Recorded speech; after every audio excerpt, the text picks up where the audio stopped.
Hi everybody, my name is Chef John here with Nate. This is going to be our Eat, Learn, Celebrate moment, and I'm joined today by our maitre d' Chad. Hello. And today we're going to be talking about knife skills. Now, one of the most important things about knife skills is, I guess, our attitude around knives, Chad. I'm scared. Scared, exactly. So well, knives are a serious thing, but I'm not scared of knives.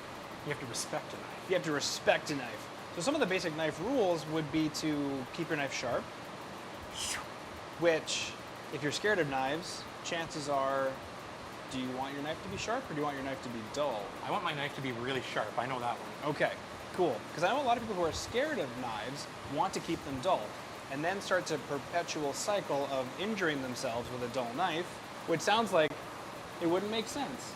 No, that's fair. But we can hurt ourselves with a dull knife more than we can a sharp knife. So the first thing is keep our knife sharp. Yeah. And if you don't know how to sharpen your knife, that's okay.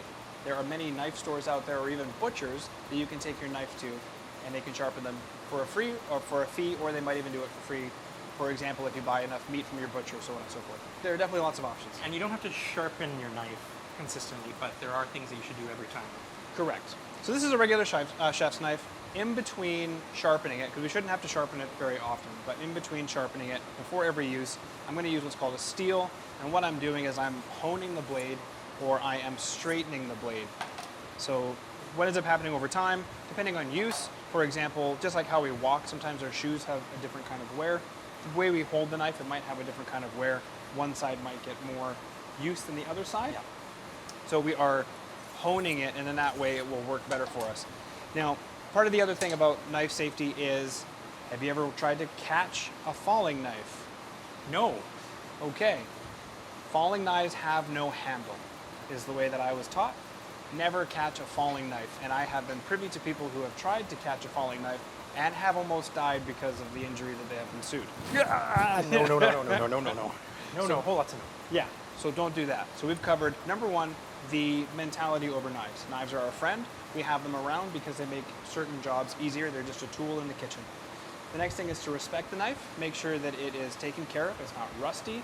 It is sharp. What else do we say? Have a steel so that in between sharpenings, you can hone that blade.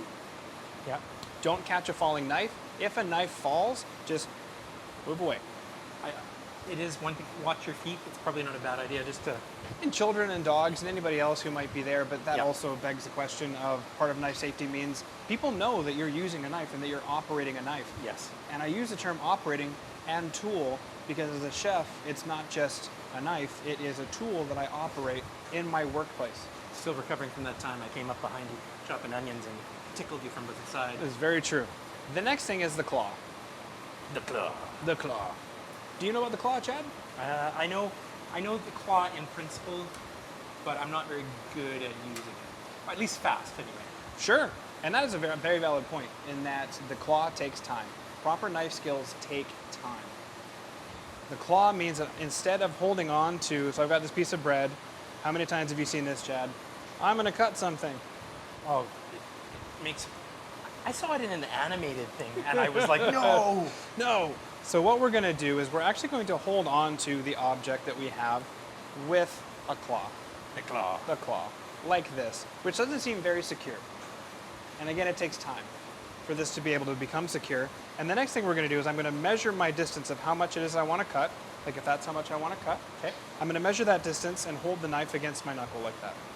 And no matter what, I will never ever cut myself. Provided you keep that thumb clawed back and don't stick it out like I've done once or twice.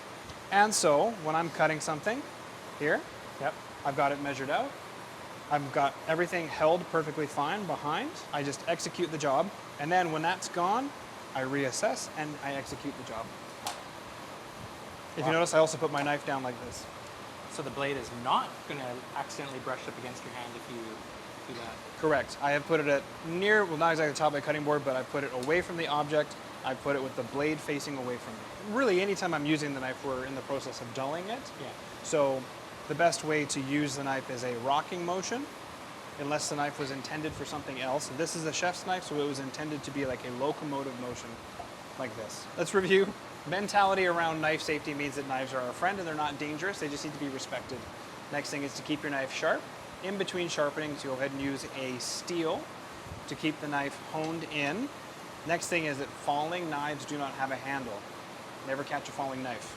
And this next one means that if you have a family and you've got kids and a dog and everybody else, just make sure they know to respect the kitchen and to respect the cutting board. Yeah. There shouldn't be any playing going on inside of the kitchen because it's a very dangerous place.